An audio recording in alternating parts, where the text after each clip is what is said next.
Welcome back everyone to another video on World of Warship Legends. Today we're taking a look at the brand new British heavy cruiser, the Tier 7 Albemarle.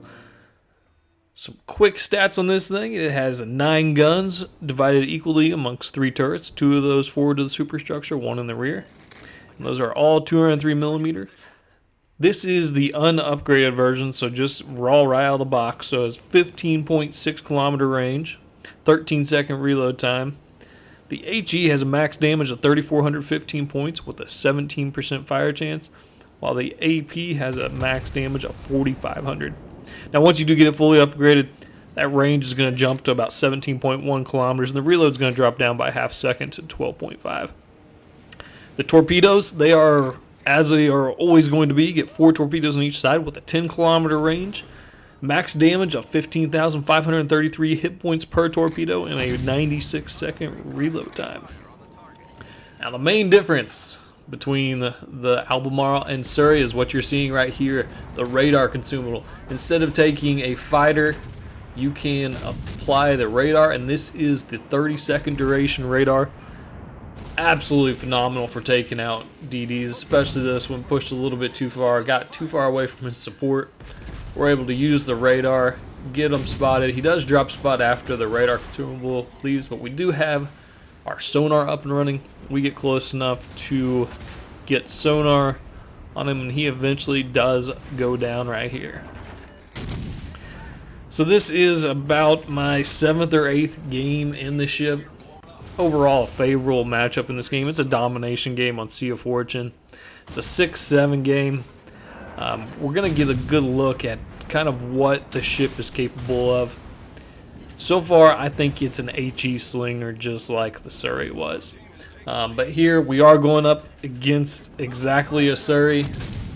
We're firing HE still. We're going to pop into the enemy DD smoke right here.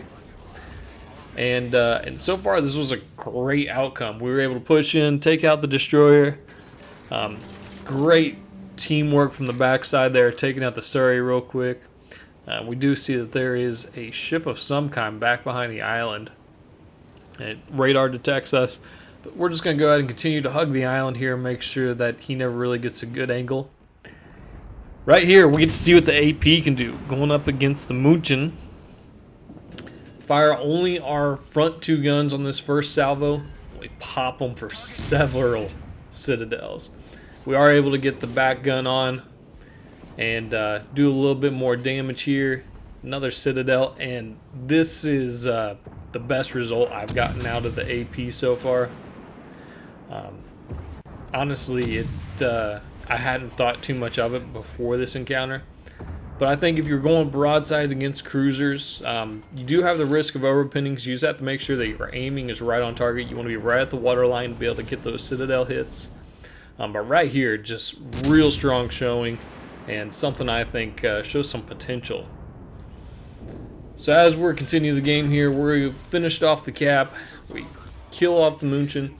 At this point, we got to try to decide what we're going to do next. We're doing a quick glance around. See the Cleveland, we see the Surrey over there, and we just want to make sure that we continue to preserve our health. I will say about this ship, it is a floating citadel. Taking a look at the armor viewer here, you see the citadel is massive, and not only is it going a good length of the ship, it's also sticking up a decent amount above the waterline right there in the middle. I think it's one of the softest ships out there. This might take the new most fragile ship away from the Mogami. It's extremely dangerous. Even if you are well angled, most of your armor can be overmatched by a lot of the Tier 7 battleships. Not to mention if you get pulled into a legendary battle and have some Yamatos or GK shooting at you, you're just really in trouble.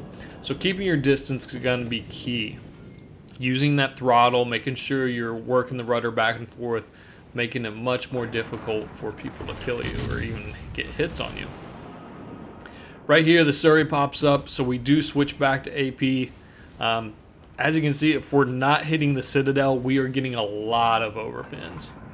So this is what I'm saying. We have to make sure that we're aimed right at the waterline. Let's make these shots count. There, 4 overpins. If even one of those catches, we end up getting that kill. rather than the other guy. Unfortunately, we aren't that lucky. At this point, our team is just mowing down the other team. Just the Vlad and the Cleveland left here. For both of these encounters, looking back at it now, I probably should have just been shooting HE the whole time. I am using AP against the Cleveland right here. Difficult shot to make as he's kiting away, turning. He does cut his turn short. I was expecting him to go a little bit more into the inside there. But as you can see, the AP just bounces from that angle. If I am aimed a little bit more as superstructure, I can probably get a couple of penetrations, as you'll see right here. But I think that HE would have been a better course of action overall. So this was a quick review, quick game really of this ship. It was the most favorable matchup I think that you will find. As I play this ship some more, get it upgraded, we'll do another video a little bit more down the road to kind of take a look to see where it's at. It does have some potential. I like it better than I liked the Devonshire or the Surrey. It does feel like it is a little bit more capable. It does have more potential of bouncing shells from cruisers at the same tier. I thought that the other two could easily get overmatched. Many people don't have this research yet, but I think it's going to be worth the grind. Overall, this was a good game to get an idea of what the ship's capable of. If this is your first time coming to the channel, please consider hitting subscribe. We'll have a lot more videos coming at you shortly. If you have any questions or concerns, leave them below in the comments. We'll see you later.